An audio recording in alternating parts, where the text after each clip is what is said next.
So today, what we thought we would talk about is how couples maintain the status quo in relationships and avoid conflict. And one of the ways that we've noticed that we do that in our relationship, and we've seen others do that, is to avoid difficult conversations.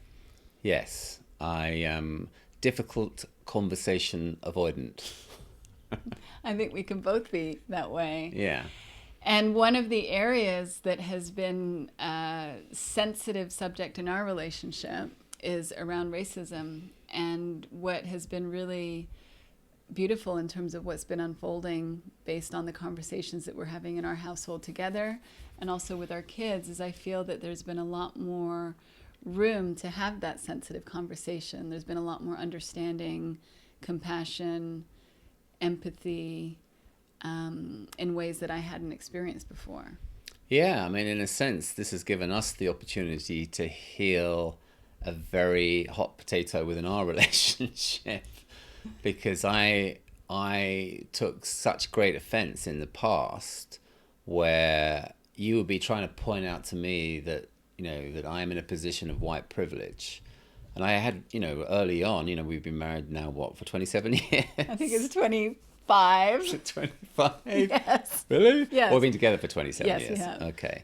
So, back in the early days, and I would probably make a comment that was insensitive, and you would point out that, that's a racist comment, and I wouldn't even think that I was even getting anywhere close to being racist. And then you would point out to me that I couldn't see that from my position of white privilege. And that was a term probably that was a term that was kind of new to me at that point. And then I would be one of those people, and I was like, you have no idea. Like I had loads of black friends, and I grew up. My teenage years I spent, hanging out with black people. That was like that's a culture I'm very familiar with in London. Mm-hmm. And obviously now I cringe at the thought of saying that, but that's kind of like we would have those conversations. You would be horrified. And you would say that in itself is a racist comment. And I am not, and it's the idea of like having to think that I'm a racist. That word was just so offensive to me and it made me so angry. So really from that point forward, I feel like that was just such a difficult conversation for us to have.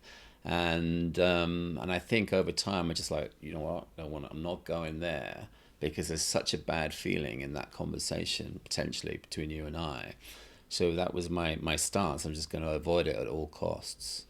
And I think for me, I'm just feeling emotional now talking about it because it's just it really hurt because I didn't feel like my side was understood.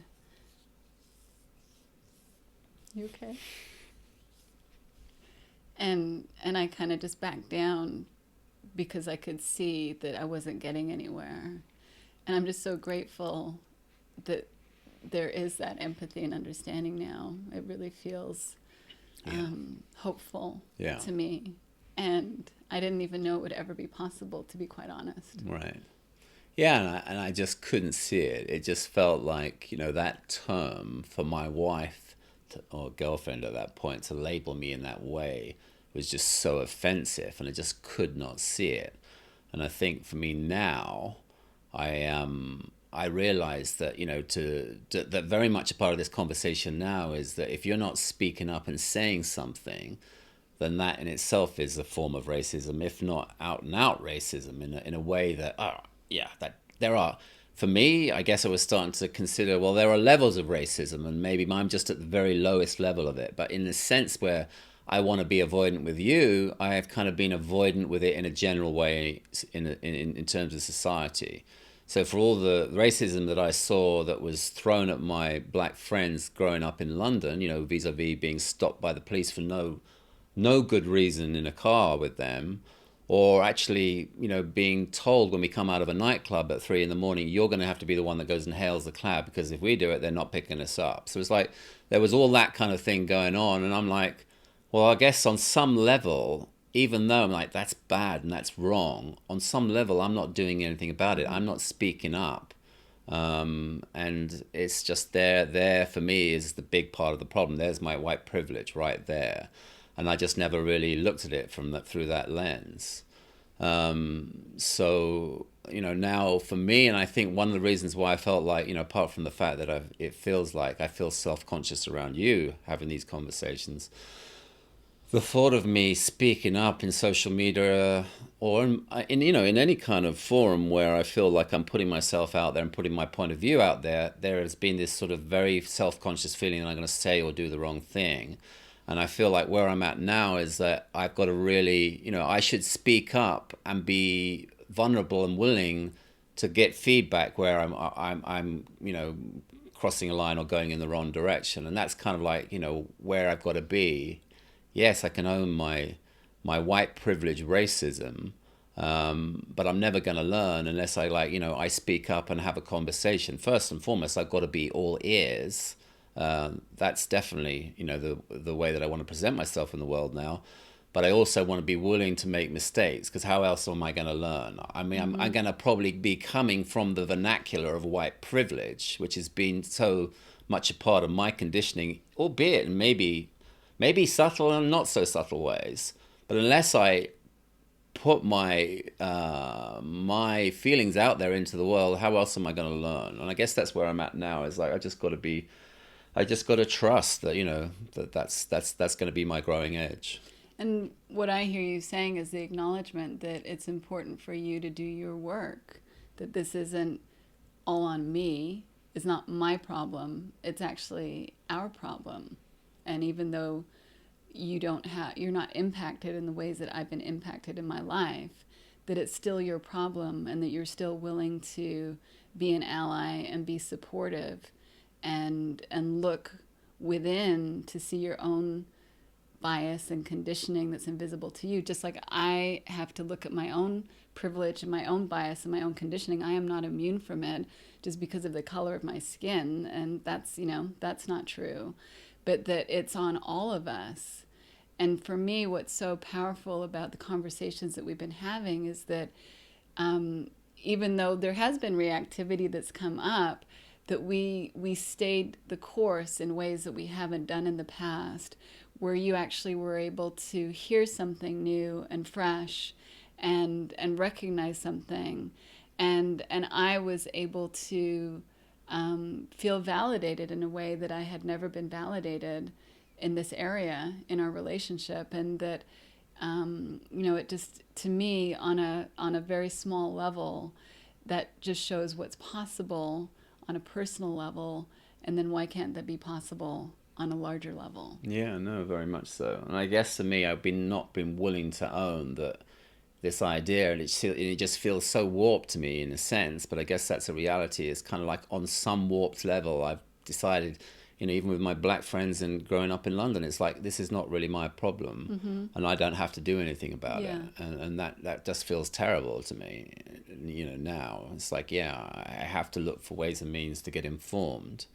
And that that it's interesting that this has kind of brought this up between you and I, because this has definitely been an area in our relationship where I have not been feeling comfortable to have a conversation with you, because I always feel like there were times when I felt like, wow, I feel like does she think I'm like some kind of white supremacist or something? It's kind of like that's kind of where I go to in my feeling. And it's just been such a hot potato. So for us now to be able to look at the bigger picture and what's going on in the world, it's allowing me to really take on these themes and look at it through an entirely different lens, and to see how I have kind of been complicit in the way that I have not been willing to share my opinion in a way where it feels dangerous for me to speak up because I'm going to get shot down. But in a sense, it's like, ultimately, I would like to feel like, we can all figure this out. But, by figuring it out, we've got to come to the table and talk about it. Yeah, it's got to be talked about. And it's going to be difficult. Yeah, and it's about opening your eyes in a way that you haven't, in my experience, had your eyes open to it before.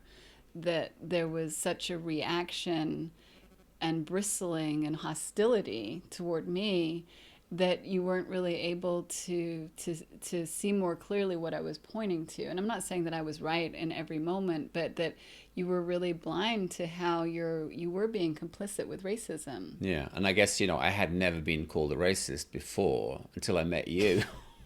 That's the simple truth of the matter. And you know, as I was reading to you from that book that I mentioned, it's like it is a descriptive term, but has become such a pejorative term that it is a horrendous term to use. Yeah. But I'm using it in the way to point out behavior that is complicit with racism.